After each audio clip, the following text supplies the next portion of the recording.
জিরোমিও 12:1 বলে, হে সদাপ্রভু, তুমিই ধর্মময়। আমি যখন তোমার সহিত বিবাদ করি, ঈশ্বর সত্য, তিনি বিশ্বস্ত ও শুদ্ধ।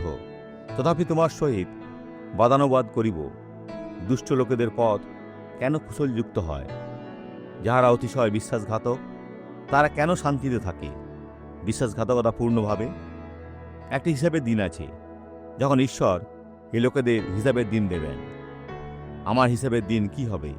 যদি আপনি যিশুকে গ্রহণ করে থাকেন, যদি ঈশ্বরের বাক্য অনুসারে বাঁচেন, আপনাকে কোনো হিসাব রাখতে হবে না। গ্রহণ করার জন্য একটি পুরস্কার রয়েছে। এই স্বাক্ষরে দেখুন। আর ভাই আপনি? আমেন। আমি আর্জেন্টিনীয়। আমি মাংস কাটি আর আমার দুটি কাঁধেই অস্ট্রিও আর্থারাইটিস রয়েছে আর আমি 67 বছরের। আর দেখুন, এখন আমি মুক্ত। কতদিন কষ্ট পাচ্ছেন? 3 বছর হয়ে গেল। 3 বছর? কাজ করার জন্য খুব শক্তিশালী ওষুধ নিতে হবে আর আজ আমার কিছুই মনে হচ্ছে না। বন্ধুরা, এটা শেষ হয়েছে, শেষ হয়েছে, শেষ হয়েছে। আসুন প্রার্থনা করি। পিতা, প্রত্যেকের জন্য প্রার্থনা করি, প্রত্যেককে আশীর্বাদ করি। এই জীবনে থাকা মন্দ যেন চলে যায়, চলে যাবে আর ফিরবে না, খ্রিস্ট যিশুর নামে। আর আপনি বলুন আমেন।